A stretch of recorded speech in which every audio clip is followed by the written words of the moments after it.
The Galactic Council chamber was a marvel of architecture, a dome of crystalline metal that shimmered with hues of silver and blue, suspended high above the surface of the planet Orthus Prime. Inside, a gathering of the most powerful beings in the galaxy convened. Rows of tiered seats were filled with representatives from star systems spanning the cosmos, their forms as varied as the worlds they hailed from. Towering reptilian warlords, gaseous entities swirling within containment suits, and beings whose luminous skin pulsed with every word they spoke all shared one space, united by a single purpose: dominion. At the center of the chamber stood High Chancellor Vraz, a hulking figure with a ridge of spines running down his back and eyes that gleamed with cold calculation. His species, the Zorthans, had long been the dominant military force in the galaxy, feared for their unmatched technology and ruthless strategies. As he gazed out over the assembly, his voice boomed with authority. "Fellow leaders," Vraz began, his tone laced with disdain, "we gather today to address a matter of minor consequence. The world known as Earth, a primitive rock teeming with fragile beings, has been deemed unfit to remain independent within our galactic order. Their technology is laughable. Their culture, an absurd collection of frivolities. They are soft." A ripple of laughter echoed through the chamber. One representative, a gelatinous being whose voice gurgled like boiling liquid, chimed in. "Their greatest warriors are fictional characters. We've intercepted their transmissions. Comic book heroes, caped saviors. If these are their champions, Earth is already ours." Another alien, whose crystalline form refracted light into a dazzling spectrum, added, "Their resistance will be negligible. Perhaps we should save ourselves the effort and let the Zorthans deal with them. It would hardly be a fair fight." Vraz allowed himself a thin smile, his serrated teeth glinting. "Indeed, the Zorthan fleet requires training exercises, and Earth presents an ideal target. Let this conquest serve as a demonstration of what happens to those who are not strong enough to take their place among us." Not all in the room shared this sentiment. In a shadowed corner of the chamber sat a cloaked figure, their features obscured, but their presence undeniable. The figure's voice cut through the chamber like a blade, low and deliberate. "Underestimating a foe has been the downfall of many an empire. You dismiss Earth without understanding them. It would be wise to tread carefully." The chamber fell silent, the weight of the words settling over the assembly. Vraz turned his piercing gaze toward the speaker, his voice sharp. "And who are you to question the might of the Galactic Council? Do you suggest that these humans pose a threat to us?" The figure leaned forward slightly, the edge of their hood revealing a faint glint of a human-like face. "I suggest only that you test the waters before diving into the depths.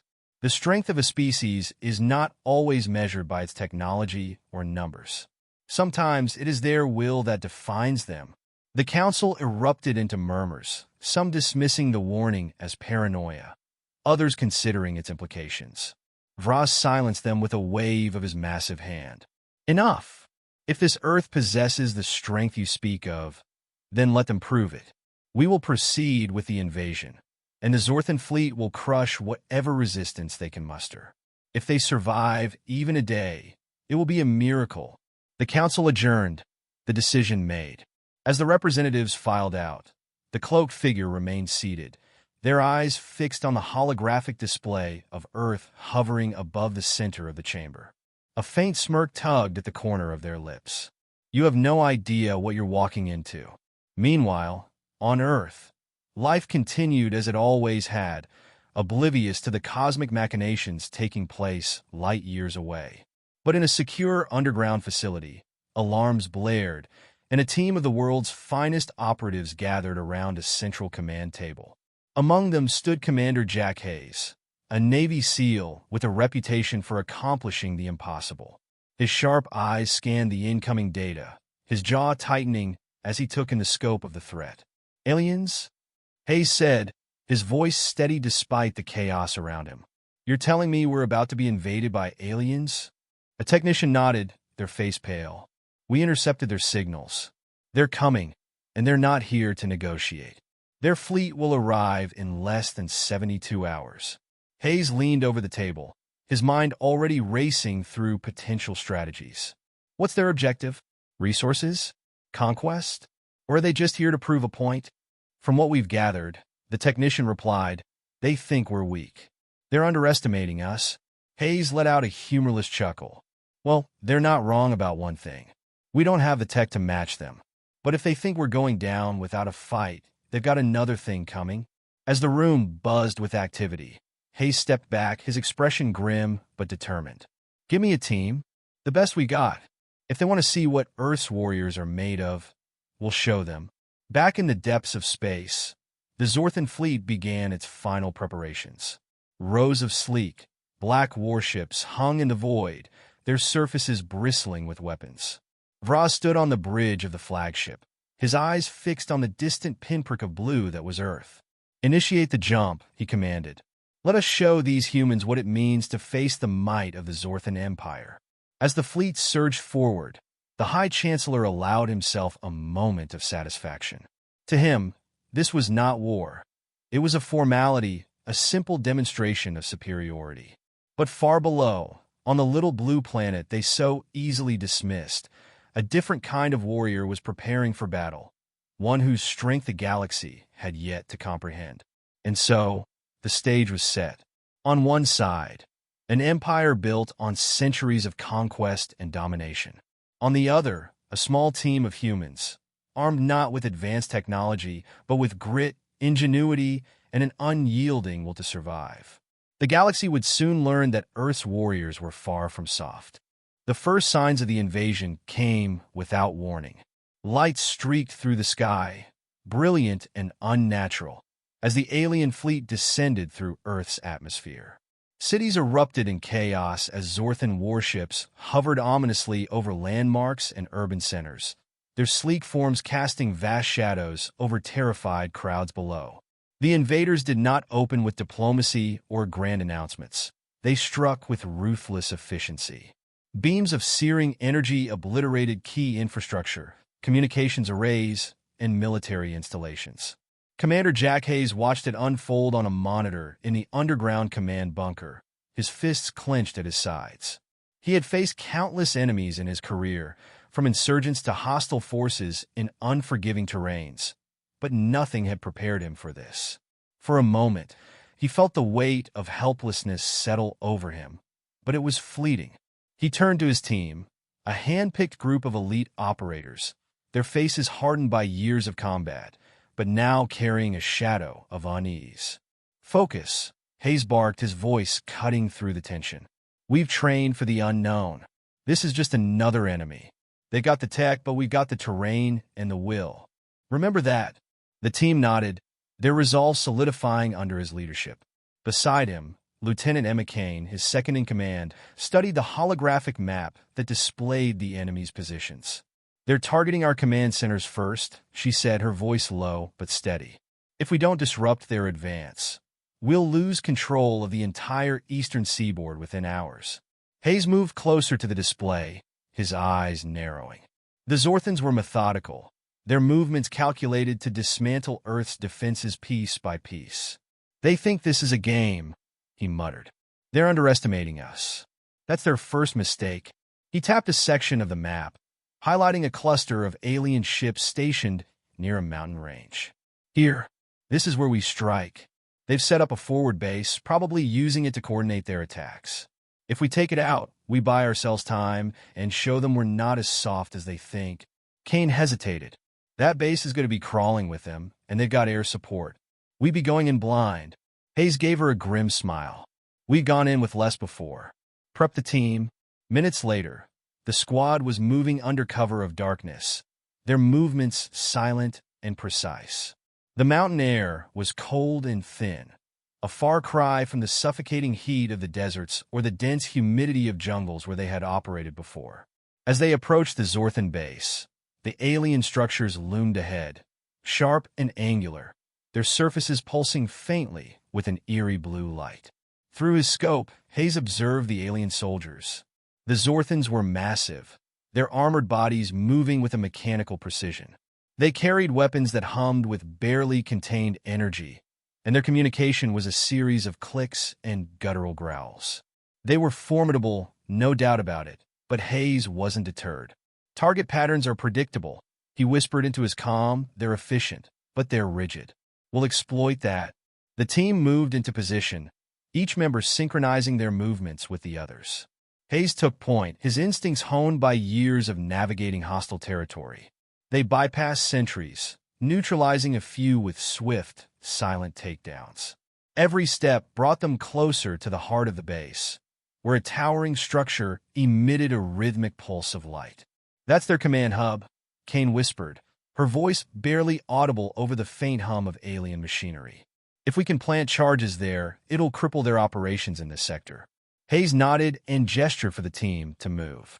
The final approach was fraught with tension, every sound amplified in the stillness of the alien base. As they reached the structure, Hayes began setting the charges, his hands moving with practiced efficiency. The seconds felt like hours, each tick of the timer on the explosives heightening the tension. Then, a shadow shifted in the corner of his vision. Hayes barely had time to react before an alien sentry rounded the corner, its weapon raised. In a flash, Hayes lunged forward, closing the distance before the creature could fire. The fight was brutal and quick.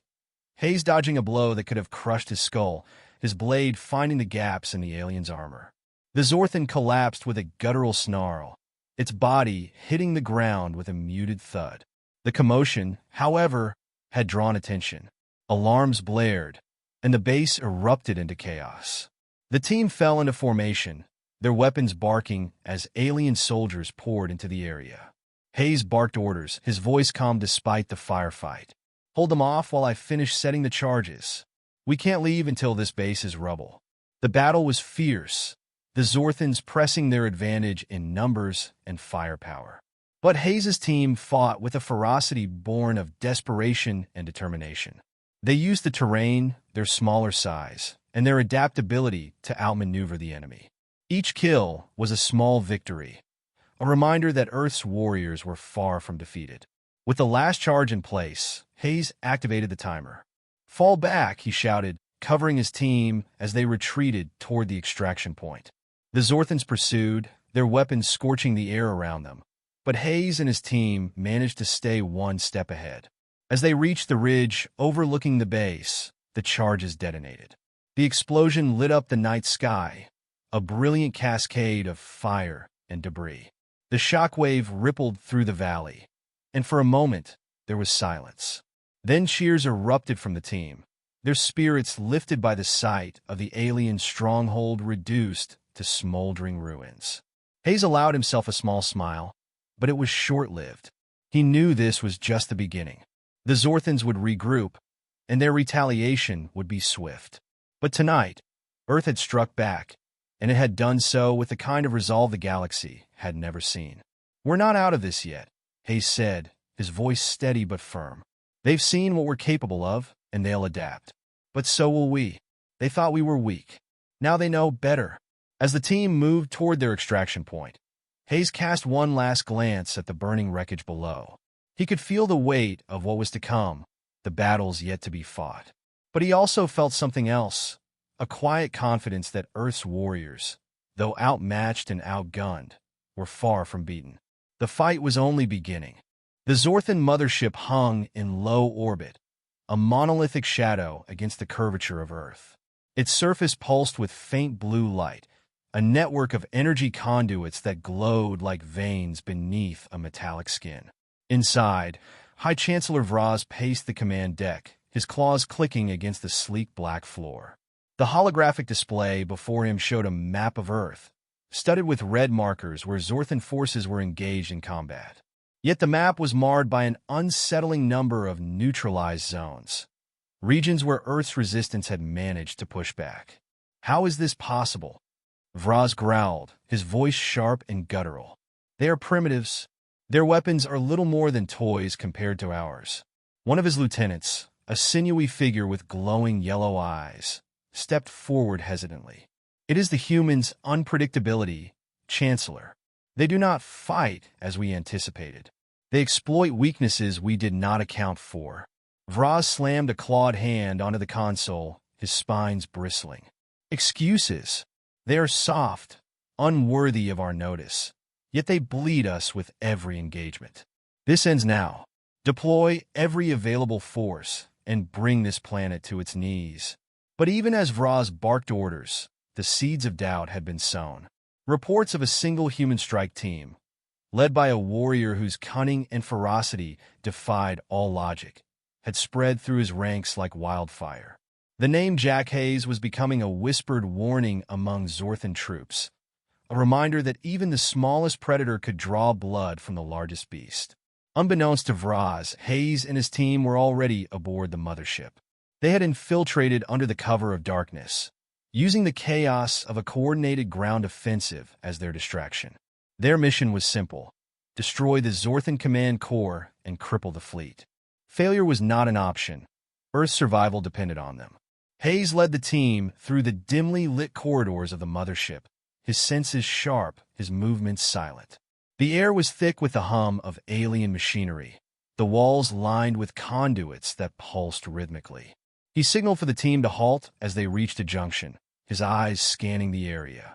The Zorthans were methodical in their patrols, but Hayes had studied their patterns, and he knew how to slip through the gaps. "Stay tight," he whispered into his comm. "We're in their nest now. One wrong move, and we're done." Lieutenant Emma Kane was at his side, her weapon raised and her expression grim. "How far to the command corps?" "Close," Hayes replied, checking the map on his wrist display. "One more sector, then we plant the charges and get out." But the final stretch was never easy. As the team advanced, they encountered a squad of Zorthan soldiers guarding the entrance to the command corps. Hayes assessed the situation in a heartbeat, his mind racing. The aliens were armored and armed with energy weapons, their positioning strategic. A direct assault would be suicide. "Diversion," he murmured. "Kane, take Mason and draw their fire. The rest of you with me. We'll flank them." Kane nodded, her eyes meeting his. "Don't get yourself killed." Hayes smirked faintly. "Not today." The plan unfolded with surgical precision. Kane's team opened fire, drawing the Zorthans into the corridor with a barrage of gunfire and explosives. As the aliens advanced, Hayes and the rest of the team slipped through a maintenance hatch, navigating a narrow passage that brought them behind enemy lines. Emerging silently, Hayes took down 2 Zorthans with quick, calculated strikes before the rest of his team joined the fray. The battle was brutal and close quarters, the confined space amplifying every sound and heightening the tension. Hayes moved like a predator, his every motion deliberate and lethal. His blade found gaps in Zorthan armor, his instincts guiding him with unerring precision. The rest of the team fought with equal ferocity, their training and camaraderie turning the tide against the superior alien force. When the last Zorthan fell, Hayes wiped the sweat from his brow and turned to Kane, who rejoined him with a faint smile. "Diversion worked," she said, her voice tinged with both relief and exhaustion. "Good," Hayes replied. "But we're not done." The command corps loomed ahead, a massive chamber filled with alien machinery and a central column that pulsed with energy. This was the heart of the mothership, the nerve center that controlled its systems and fleet coordination. Hayes approached it cautiously, his eyes scanning for traps or hidden defenses. "Plant the charges," he ordered. "Set the timer for 5 minutes. We need enough time to get clear." As the team worked, Hayes felt a presence behind him. He turned sharply, his weapon raised, to find himself face-to-face with High Chancellor Vraz. The Zorthan leader was massive up close, his spines bristling and his eyes glowing with fury. "So, you're the one they whisper about," Vraz rumbled, his voice a low growl. "The human who dares to defy the Zorthan Empire." Hayes didn't flinch. "Funny, I was about to say the same thing about you." Vraz snarled and lunged, his claws slicing through the air. Hayes dodged, his movements quick and precise. The two clashed in a brutal fight, Vraz's strength and size against Hayes' speed and skill.